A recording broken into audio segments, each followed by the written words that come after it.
Hello guys. Study IAS with Dewasi में आपका स्वागत है। आज हम हिस्ट्री ऑप्शनल के जो क्वेश्चन है उनके ऊपर डिस्कस करते हैं थोड़ा। जैसे ये फर्स्ट क्वेश्चन आपको दिख रहा होगा स्क्रीन पर। मध्य भारत और दक्कन में गैर हड़प्पाकालीन ताम्रपाषाण संस्कृतियों को दे, मतलब ये कह रहा है जो मध्य भारत के जो क्षेत्र और दक्कन के जो क्षेत्र है ना, वहाँ पर गैर हड़प्पाकालीन मतलब ताम्रपाषाण जो संस्कृतियों का ना, वो मतलब कैसे स्टार्ट हुई, कैसे उसका उदय हुआ, कैसे लोग उनका जीवन निर्वाह करते थे, कैसे वो परिवर्तन हुआ, उनके बारे में आंसर लिखना है। जैसे मैं इसका आंसर बताऊं तो देखो, ये मैंने अपना आंसर लिखा है। जैसे मध्य भारत का जो भी है ये मैप मैंने बनाया है। जैसे ये मध्य भारत मतलब राजस्थान, मध्य प्रदेश, महाराष्ट्र, जो ये जो दक्कन का क्षेत्र है, वहाँ पर जो ताम्र संस्कृतियाँ का जो मतलब उदय हुआ या एक तरह से स्टार्ट हुई, उनके ऊपर उनकी जो जीवन निर्वाह कैसी रही, उनके ऊपर वो लिखना था अपने को। जैसे मैंने ये मैपिंग के थ्रू आपको बताया, जैसे गिलुंड है, एरन है, नेवासा है, देमाबाद है ये। और यहाँ दक्कन क्षेत्र में ताम्र संस्कृतियों का उदय जोरवे, देमाबाद, सोनगांव, इनाम गांव, संदोली, नेवासा, इनको मैंने हाईलाइट कर रखा, मतलब नीचे से अंडरलाइन कर दी। उसे एग्जामिनर को लगता है मतलब बहुत अच्छे से, हाँ फिर मतलब कोई पीछे से थोड़ा भी ऐड कर लिया होता है ना, कोई प्रॉब्लम नहीं, बट बहुत अच्छे से एग्जामिनर को लगेगा अच्छे से पूरा कर रखा है। जैसे ये मैंने आंसर लिखा है पूरा, ये जो मैप बनाया है, उसके बाद ये संस्कृतियाँ लिखी है, उनके बारे में कैसे इकोनॉमी में परिवर्तन हुआ, लोगों के कैसे जीवन निर्वाह है, ये मैंने आंसर इसके लिखा। ये आप देख सकते हो। ये जैसे मध्य भारत में ये गिलून, राजस्थान में आर संस्कृति, तांबा की संस्कृति, ये इनका विस्तार कैसे हुआ, वो ये जीवन पालन के लिए ये नदियों की इसमें, मतलब ये मैंने आंसर लिखा है, आप देख सकते हो आसानी से रोक के। जो सेकंड क्वेश्चन है, मंदिर वास्तुकला के विकास में सौर वास्तुकला का उच्च स्थान है। मतलब शोल साम्राज्य था, उनके बारे में, मतलब मंदिर वास्तुकला का जो डेवलपमेंट हुआ वो कैसे हुआ, कैसे उस मतलब सर्वोच्च स्थान पाया, उनके ऊपर लिखना है।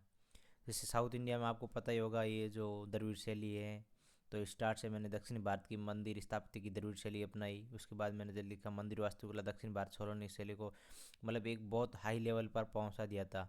आप देख सकते हो ये इसमें भी मैंने मैप बनाई जो मंदिर थे, जैसे तंजौर का वर्देश्वर मंदिर, और ये गंगे गंगे कोड छोलपुरम। और ये जैसे दक्षिण भारत के मंदिर का जो मुख्य द्वार था उसको गोपुरम कहा जाता था, उसकी वजह से बहुत फेमस हुआ। और ये जो पत्थर और कांसे के अधिक मात्रा में उसको उपयोग किया जाता है जिससे और अच्छा दिखे। और ये जैसे विशाल मंदिर और लंबे अलंकरण किए गए, जैसे ये तंजौर का वर्देश्वर मंदिर है, विमान और मंजिलें भी, ये मतलब आप देख सकते हो मैंने जो लिखा स्पीड से लिखा है मेरे, आप राइटिंग भी मतलब कैसे आंसर लिखा है यूपीएससी मेंस में, जैसे ये देख सकते हो आप मैंने। और ये जो नटराजन की मूर्ति है वो भी मैंने इसमें ऐड किया, मतलब एक उदाहरण के थ्रू दे रखा है ये। जैसे तंजौर का जो वर्देश्वर मंदिर बनाया वो राजराज ने ये विशाल निर्माण किया, और राजेंद्र प्रथम ने गंगे कोट सोलपुर मंदिर का निर्माण किया। मतलब अच्छे से इसको आप एक तरह से अच्छे से उसको मतलब कैसे एक्सप्लेन कर रहे हो वो आप देख सकते हो, आप एक पॉइंट के थ्रू या उदाहरण के थ्रू, मैपिंग के थ्रू। जैसे ये मैंने आप उदाहरण बता दिए, सौलकाली महत्वपूर्ण मंदिर, तंजौर का वर्देश्वर मंदिर, गंगे कोट सोलपुरम, नटराजन की कांस्य मूर्ति, ये। अब ये क्वेश्चन देखते हैं थर्ड नंबर। जैसे विजयनगर नरेश कृष्णदेव राय न केवल एक स्वयं कुशल विद्वान थे अपितु वो विद्या और साहित्य की महान संरक्षक भी। आप पहले क्वेश्चन को समझो, उसके बाद जैसे अब ये क्वेश्चन में ऐसे दे रखा है, विजयनगर नरेश कृष्णदेव राय, मतलब ये ऑब्वियसली कृष्णदेव राय के बारे में पूछ रहा है, तो पहले सबसे पहले कृष्णदेव राय के थोड़ा एक तरह से एक्सप्लेन कर दे थोड़ा सा। और उसके बाद मतलब कृष्णदेव राय न केवल स्वयं कुशल विद्वान थे अपितु मतलब विद्या और साहित्य में भी बहुत उनका महान एक तरह से योगदान है, वो बताना था। जैसे कृष्णदेव राय विजयनगर साम्राज्य के महान शासक थे, और साथ एक विद्वान कवि, संगीतकार, विद्या और साहित्य के संरक्षक भी।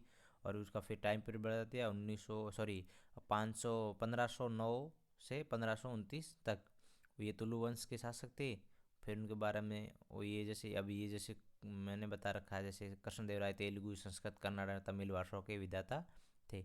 अब देखोगे कृष्णदेव राय की जो तेलुगु साहित्य है, वो मैंने अपना आप जो बुक लिख दी, जो साहित्य इनकी तेलुगु में थी, आमुक्तमलयम विश्वविद्य, ये दोनों, और संस्कृत में जाम्बवती कल्याणम, उषा परिणय।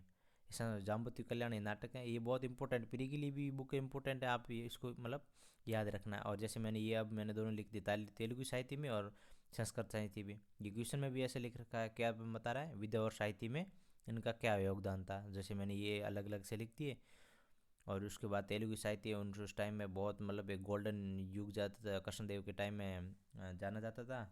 और फिर उसके बाद में ये भवन निर्माता थे, इसकी माँ के नाम, उनकी माँ के नाम पर एक नागलपुर नगर भी बसाया। और जैसे ये अष्टदिग्गज, और ये मैंने मैपिंग के थ्रू भी बता दिया। जैसे ये विजयनगर है वर्तमान कर्नाटक एमपी में, जैसे ये बता दिया मैंने पूरा पूरा, तुंगभद्रा नदी के किनारे। मतलब आप देख सकते हो मतलब आंसर को कैसे लिखना है। ये मतलब आपको जैसे क्वेश्चन कोई मतलब आंसर याद होगा, उनके बारे में पूरा पता होगा उस टाइम उसी समय आप मतलब कैसे सबको, वैसे किसी हर किसी चीज़ को, जैसे आप विजयनगर के बारे में हर किसी को पता है, बट उसको आंसर को कैसे एक्सप्लेन करना है, कैसे लिखना है, वो आपको बार बार अभ्यास से लिखने से, वही क्वेश्चन को प्रैक्टिस करने से होगी। जैसे ये और नेक्स्ट क्वेश्चन भी है, जैसे ये वाला नेक्स्ट क्वेश्चन है, भारत के इतिहास की पुनर्रचना में चीनी और अरबी यात्रियों के वृत्तांत का महत्व बताना है। मतलब भारत में जो लोग आए चीनी और अरब यात्री, उनके बारे में क्या महत्व था, वो अपने को आंकलन करना है। जैसे अब मैंने सबसे पहले मैं ये थोड़ा इंट्रोडक्शन दे देता हूँ। जैसे भारत के इतिहास को जानने की विदेशी यात्रियों में महत्वपूर्ण भूमिका रही है, और लेखकों ने कई पुस्तकें और इतिहास को जानने में मदद भी की है। जैसे अब चीनी यात्रियों के बारे में बताया, तो मैंने चीनी यात्रियों को पहले हेडिंग डाल दी। उसके बाद मैंने चीनी यात्रियों को, जैसे फान है, तो फान 5वीं सदी के बारे में चंद्रगुप्त द्वितीय के टाइम में आया था। उन्होंने अपनी बुक में ये सामाजिक इकोनॉमी मतलब आर्थिक धार्मिक स्थिति में प्रकाशन मतलब लिखी, उनके बारे में बताया। और अब जैसे नेक्स्ट ये वाला है हेवन सॉन्ग, ये 7वीं सदी हर्षवर्धन के समय आया, और ये 16 वर्ष तक भारत में रहा। ये नालंदा विश्व में अध्ययन किया, बौद्ध का मतलब बौद्ध धर्म को जानना, बौद्ध धर्म दर्शनों को दर्शन किए, अध्ययन किया, उन्होंने बौद्ध धर्म के बारे में बताया। और एनसंग को भारत, ये मतलब भारत में जैसे एनसंग को प्रिंस ऑफ लिंगरिस है ना, यात्रियों का राजकुमार भी कहा जाता है। तो और उसके बाद सिंह है, जो 7वीं सदी के अंत में भारत आया था। उन्होंने भी विक्रमशिला नालंदा विश्वविद्यालय में बौद्ध धर्म की जो शिक्षा है उनके ऊपर जो भी है उनके ऊपर लिखा। तो ये मैंने जो चीन की लोग आए थे उनके बारे में लिख दिया। अब आए अरब यात्रियों के वृत्तांत, मतलब अरब यात्री आए थे उनके बारे में। अरब यात्री आई थी अलबुनी। अलबुनी जो ये 11वीं सदी मोहम्मद गजनवी के साथ आया था। उसने अपनी बुक किताबुल हिंद लिखी। उन्होंने भी सामाजिक धर्म रीति रिवाज उन पे मतलब बुक पे थोड़ा विशेष कर प्रकाश डाला। और ये अलबुनी मतलब अपने आप थोड़ा आपको याद होगा तो अपने आप दिमाग में आ जाएगा, आगे आगे अपने आप लिखते जाओ। जैसे सुलेमान है, तो ये पाल और प्रत्या शासकों के टाइम में आया था। ये आर्थिक राजनीतिक सामाजिक दशाओं का वर्णन किया इसने। अल मसूदी आया था, ये राष्ट्रकूट और प्रत्या शासकों के टाइम भी आया था। इन्होंने भी अपनी मतलब बुक लिखी, और भारत का जो भ्रमण किया उनके ऊपर लिखा, जो ये 10वीं शताब्दी में भारत आया था। और इसके ऊपर मैंने लास्ट में निष्कर्ष लिख लिया, क्या था, विदेशी यात्री भारत के इतिहास जानने के लिए उनके व्यक्तिगत अनुभवों और लोगों को सीधे संपर्क के आधार पर जानकारी दी गई, जो प्राचीन एवं मध्यकालीन इतिहास की महत्वपूर्ण स्रोत की भूमिका निभाता है। पर आपको मतलब आंसर को कैसे लिखना है, कैसे एक्सप्लेन करना है, एक तरह से वो बार बार अभ्यास करने से, या और बार बार मतलब कई लोग ऐसे होते हैं जो मतलब बहुत सारी बुकें पढ़ते हैं, उससे कोई मतलब नहीं है। जहाँ तक मुझे लगता है कोई भी आपको अच्छी बेस्ट बुक लगे, हाँ उसमें पूरा सा सिलेबस, हाँ सिलेबस को टू द पॉइंट आपको याद रखना है, उसके अकॉर्डिंग आपको पढ़ना है, बाहर से नहीं आएंगे।